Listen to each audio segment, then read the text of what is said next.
네, 안녕하십니까. 웨스트TV 시황쌤의 굿모닝 브리핑입니다. 네, 오늘의 제목은 한 달과는 다르다. 한 달 전에도 경기 침체 우려 때문에 급락을 맞았습니다. 물론 엔캐리 트레이드 청산 우려감도 있었고요. 그때는 정말 시원하게 V자 반등이 있었고, 제가 그때는 정말 대박앤세일이다 라고 했습니다. 그리고 그 사이에 한 달 사이에 좋은 것도 좀 있었습니다.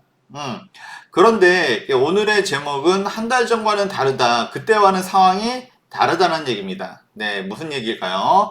예, 이 시간에서는 지난밤 나스닥, 미국 국채, 그 다음에 유가, WTI, 이런 것들하고 국내 주요 이슈, 그 다음에 이런 것들을 컴포트하게, 편안하게, 이지하게, 쉽게 전달해드리는 시간입니다. 네, 웨스트 대표 시황선생 반지혁입니다.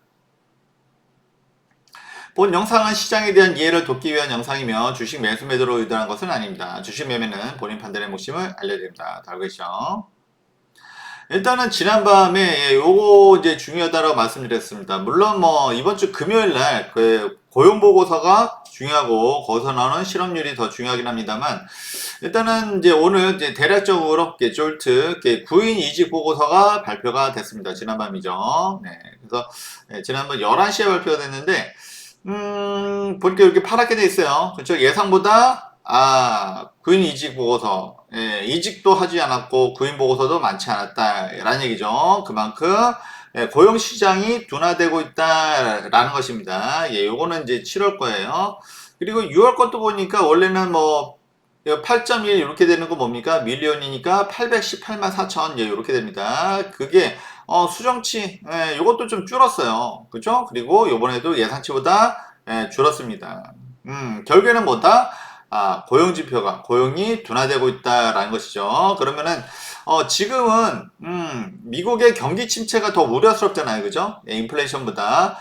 그러다 보면 이게 지금 경기 침체 우려를 해소시킨 게 아니죠. 지난밤 지표는. 이 지표 자체가 경기 침체 우려를 해소시킨 게 아닙니다. 물론 이 자체를 가지고서 기술적으로 경기 침체라고 말하기에는 그렇습니다만 실업률도 요번에 지난달에 4.3에서 4.2 정도로 예상하고 있습니다.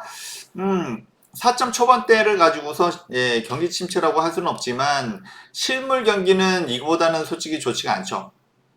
그렇기 때문에 경기 침체 우려를 해소하는 게 좋은데 어제 요 졸트 그죠? 구인 이직 보고서가 발표가 되고 나서 그러면 이제 9월 FOMC에서 금리가 어떻게 될 것인가? 지금 비슷비슷해졌어요. 25bp 그다음에 50bp 거의 뭐 45대 55로 비슷해졌습니다. 그러니까 경기 침체가 좀 더 커질 수가 있을 것 같으니 그렇죠? 이번에 B컷이라고 하죠. 그래서 50bp도 갈 수 있는 확률이 있고 그 다음에 11월 거는 아예 그렇게 예상이 되어 있죠. 50bp. 그래서 요번 아니면 9월 아니면 11월에 50bp가 인하가 될 것이다 라는 것에 이제 조금 더 베팅이 들어간 상태입니다. 경기 침체 우려가 해소되지 않았다는 부분이에요. 이렇게 되니까 국채금리가 그쵸 결정적으로는 국채금리가 말을 해주죠. 다시 이제 전저점 그쪽으로 내려왔습니다. 3.7%대로 내려왔어요. 10년물입니다. 그래서 과연 이번에 9월에 그쵸 25bp가 될 것이냐 또는 이제 50bp B컷이 될 것이냐 이런 이게 좀 과제로 놓여 있습니다. 그래서 이번 주 실업률 그쵸 이번 주 고용지표가 중요하다라고 말씀을 드릴 수가 있고요. 그래서 일단은 뭐 B컷이 되면 또 좋다. 그러면 더 좋은 거 아니냐. 그죠? 금리나 수혜를 받을 수 있는 섹터도 많이 있으니까. 그래서 어제 나스닥 같은 경우 장 초반, 그죠? 요거는 보니까 이 121선에서 좀 반등해주는 모습이었죠. 그래서 쭉 올라 반등하는 듯 했지만 이게 제한적이었죠. 물론 엔비디아 역할이 절대적이었고요. 최근에 미국 시장의 흐름을 보면 나스닥에 결국 엔비디아 때문에 왔다 갔다 합니다. 그래서 장 후반에 또 밀렸습니다. 그러다 보니까 여기서 1700선에서 17,000선에서 이렇게 머물러 줬고요. 그닥 힘이 없죠, 그죠? 그래서 한 달 전에는, 네, 뭐, 이때는 워낙 낙폭이 컸기 때문에 그렇기도 하고요. 그죠? 그때는 시원하게 V자 반등해줬습니다. 근데 요번에는 결정적인 것도 엔비디아예요. 그죠? 근데 엔비디아가 못 가는 상황에서 이렇게 큰 반등이 일어나기가 쉽지 않은 상황이다 라고 말씀을 드릴 수가 있습니다. 그래서 한 달 전과 다른 게 이런 겁니다. 한 달 전에는 엔비디아 실적이 앞에 이벤트가 있었어요. 그렇죠? 근데 이벤트가 결국 해피엔딩이 아니라 좀 새드 엔딩이 됐죠. 그래서 슬픈 결말로 돌아왔습니다. 그러다 보니까 지금 시장이 조정을 받고 있는 거죠. 그래서 금리 인하는 가긴 가는데 지금 그 미국 시장에서는 엔비디아의 모멘텀이 가장 컸었잖아요. 그죠? 네, 근데 그게 약해지다 보니까 아무래도 시장이 약한 흐름을 가져갈 수밖에 없다라는 거고요. 그래서 나스닥 선물 지수로 보면, 그죠? US 테크백, 요걸로 보면, 역시 이제 19,000 밑을 하회를 했어요. 그죠? 하회를 하고, 결국은 윗꼬리 아랫꼬리에 다 달아주고, 이어서 이제, 결국에는, 예, 좀 밀리고 장을 마감했죠. 그러고 나서 보합선에 있습니다. 근데 역시 엔비디아가 지금 121선 밑으로 쭉 내려갔다가 반등을 해주는 듯 하다가 막판에 또 밀렸습니다. 역시 엔비디아가 힘이 없으니까 결과적으로 나스닥 시장도 미국 시장도 힘이 없는 그런 모습을 나타내고 있고요. 그런데 반면에 그 경쟁자라고 할 수 있는 AMD는 AMD죠. AMD는 이제 올랐습니다. 지난밤에 반등을 해줬어요. 그래서 지금 그 인텔도 지난번에 한번 급등을 한번 해줬었는데 그때도 가우디 그쵸? 인공지능 가속기가 IBM에 납품이 된다. 이런 소식 때문에 지금 엔비디아가 아무래도 차세대 블랙웰이 출시가 지연되고 뭐 이런 상황이죠. 네, 그리고 지금 뭐 인공지능 반도체는 학습하고 추론 두 가지로 나눕니다. 그래서 학습은 뭐 비싸더라도 좋은 거 쓴다 이런 분위기지만 추론은 여러 가지 상황 고려. 그 여러 가지 중에서는 가격도 있겠죠. 그래서 그런 거를 고려한다 할 가능성이 많다 이런 얘기가 있습니다. 그래서 이런 추론용으로는 AMD라든지 뭐 인텔 또는 삼성도 있죠.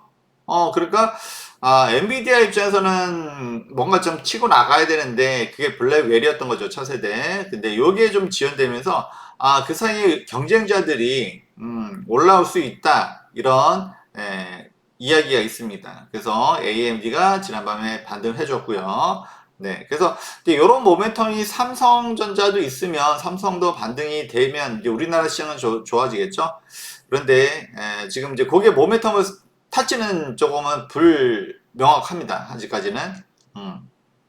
그래서 어쨌든 간에 엔비디아의 영향이 크고 엔비디아가 좀 하락하고 조정을 계속 받다 보니까 그 전체적으로는 힘이 크지 못한 상황이다라고 말씀드릴 수가 있고요. 오히려 이렇게 대항마들이 좀 더 나을 수 있다. 라고 일단은 좀 말씀을 드릴 수 있습니다. 그렇지만 엔비디아 시총이 더 크기 때문에 이 시장에 대한 영향력은 좀 크진 않습니다만 우리는 이런 데에 좀 더 주목하자라고 일단은 좀 말씀을 좀 드릴 수가 있습니다.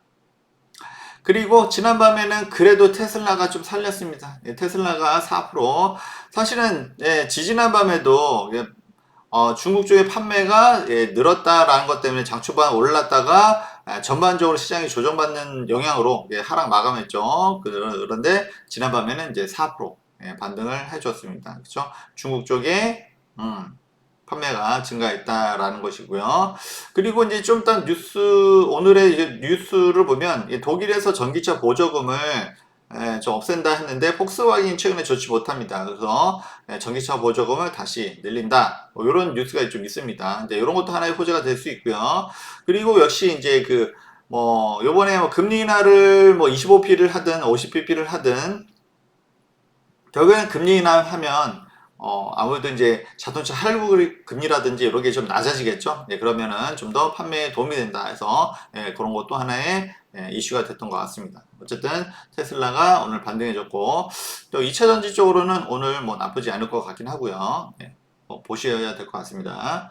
어쨌든 간에 유가는 지금 더 내려왔죠, 그죠? 아, $70 밑으로 내렸습니다. 그죠? 서부 텍사스 유가. 역시나, 예, 이제는 뭐, 이제 증산 이슈도 있고, 그죠? 그리고 분위기가 이제 경기 침체 또는 뭐 중국 다 안 좋죠, 솔직히 말하면. 예, 그러니까 유가가 올라갈 수가 없고, 그리고 대체너지, 그죠? 태양광, 풍력. 그리고 지금 점점 더 원자력, SMR, 이제 요런 게 확대가 되다 보니까, 뭐, 유가가, 석유가 그렇게 예전보다 쓸 일이 많지 않아요. 그런데 전 세계적으로 산유국들은 많습니다. 이제 그러다 보니까, 증산까지 하면 점점 더 유가가 좋을 수는 없다. 드디어 $70 아래로 내렸습니다. 조금 요거는 좀 기념비적인 일이다 라고 말씀을 드릴 수가 있습니다. 어쨌든 우리 입장에서는 유가가 내려온 것은 좋은 일이다 라고 말씀을 드릴 수가 있고요. 그래서 이렇게 이런 것도 하나의 모멘텀이 될 수 있다라고 말씀드렸죠. 그래서 유가가 하락 시에는 항공 이런 쪽이 좋을 수가 있고요. 그리고 한국전력 여기서도 비용을 줄일 수가 있기 때문에 이런 섹터는 좋을 수 있다. 다시 한번 또 말씀드립니다. 어쨌든 오늘 주요 뉴스입니다. 그래서 어제 저 겁없는 개미들 그죠? 그래서 검은 수요일 어제 3%. 근데 예전하고는 석 달 전, 그죠? 아니야. 한 달 전이죠. 한 달 전. 바로 8월 초하고는 완전히 분위기가 그때하고는 다릅니다. 그때는 그냥 그냥 알 수 없는 그런 공포로 인해서 진짜 공포감으로 해서 그 대부분은 엔케이드 트레이드 청산이었습니다. 그죠? 그리고 뭔가 고점에서 이제 뭔가 차익 실현 이제 물량도 한 번에 쏟아지면서 엔캐리 트레이드 청산이 컸습니다. 그래서 이 엔캐리 트레이드가 어느 정도 이제 규모인지를 모르기 때문에 더 공포가 더 컸던 것 같고요. 그리고 그때는 또 워런 버핏도 많이 현금화했다. 뭐 이런 이야기가 있으면서 정말 뭐 워런 버핏 팔아서 막 그러면서 정말 그때는 다폭이 굉장히 컸습니다. 근데 요번에는 뭐 그렇진 않죠. 그리고 그때는 제가 너무 우려감이 너무 크다. 그죠? 그리고 그렇게 말씀드렸을 이유는 그죠? 엔비디아의 기대감이 있었기 때문에 말씀을 드렸었던 거고요. 엔비디아가 반등하면 우리나라 그 삼성전자 하이닉스도 반등을 크게 해줄 수 있기 때문에 그런 기대감이 있었기 때문에 V자 반등을 해줬습니다. 그렇지만 지금 이렇게 V자 반등을 해줄 수 있는 좀 상황은 아니다 라고 다시 한번 좀 말씀을 드리고요. 그리고 미국의 대선이 너무나 앞을 가릴 수 없을 정도로 치열합니다. 그래서 그런 것도 좀 이슈가 되고요. 어쨌든 간에 어제는 이제 사실 뭐 외인하고 그 다음에 기관이 뭐 조 단위로 던졌으니까 그죠? 뭐 여기는 1.6조인데 결국엔 이건 뭐 외인하고 기관이 던진 거잖아요. 그죠? 이제 그런 것들은 우리 개인들이 받았는데 근데 이제 한 달 전과는 저희 분명히 다르다라고 말씀드릴 수가 있고요. 그때는 제가 대바켓 세일이다 해서 여러분 기회다라고 말씀드렸는데 지금은 그때하고 좀 많이 다릅니다. 역시나 엔비디아의 기대감이 많이 낮아졌다라는 측면에서는 지난달 한 달 전과 같은 V자 반등은 쉽지 않다라고 좀 말씀을 드릴 수가 있고요. 그리고 이제 폭스바겐이 최근에 좋지가 못합니다. 폭스바겐이 전 세계 자동차 시장에서 1등이 도요타 판매 대수로요. 2등이 폭스바겐, 3등이 현대, 기아입니다. 그래서 어쨌든 간에 폭스바겐이 지금 독일이 좋지 못하죠. 그죠? 유럽이 독일뿐만 아니라 유럽 자체가 좋지 못해요. 그래서 그나마 미국이 좀 나았었던 건데 그런 상황입니다. 그래서 어쨌든 간에 저기 중국에 너무 이제 의존하는 것이 결국에는 나중에 독이 되어 돌아온다라는 것을 이제 여기서도 또 확인이 되고 있죠. 그래서 다시 전기차 보조금이 부활한다라는 이야기가 있습니다. 이런 것들이 오늘 뭐 2차전지에 좀 모멘텀이 될 수가 있을 것 같고요. 그리고 어제 뭐 체코원전, 어제 정말 전 웬만한 종목들이 다 펄런 이제 그런 하루였었는데 그나마 이제 원전 이제 여기 하나의 모멘텀이 됐습니다. 체코 원전 특사가 국내에 방한했죠. 그래서 그동안 약간 원자력에 대한 모멘텀이 약화됐었는데 다 웨스팅하우스 때문입니다. 그죠? 매번 우리의 발목을 잡아요. 이거 원천 개설 우리 건데 그러면서. 근데 여기는 뭐 하루 이틀 그랬던 게 아니에요. 계속 그렇습니다. 그죠? 그러니까 예전에 이제 아랍에미레이트에서 그때도 희귀책은 웨스팅하우스를 조금 그러니까 완전히 배제하기는 좀 어렵다. 그죠? 그렇기 때문에 뭐 좀 한 자리 좀 껴주는 방향 이런 식으로 결국에는 좀 잘 협상을 했습니다. 요번에도 좀 그런 게 되지 않나 좀 싶고요. 그리고 원자력에 대한 모멘텀은 계속 이어진다라고 다시 한번 좀 말씀을 좀 드리도록 하겠습니다. 네, 저희 웨스탁과 함께하는 다양한 방법, 텔레그램 휴양 채널로 들어오셔도 좋고요. 그 다음에 실시간 매수매도 문자 사인, 요것도 문의해 주시면 좋을 것 같습니다. 네. 네, 건강한 주식 투자 웨스탁이고요. 다들 성투하시기 바랍니다. 네, 감사합니다.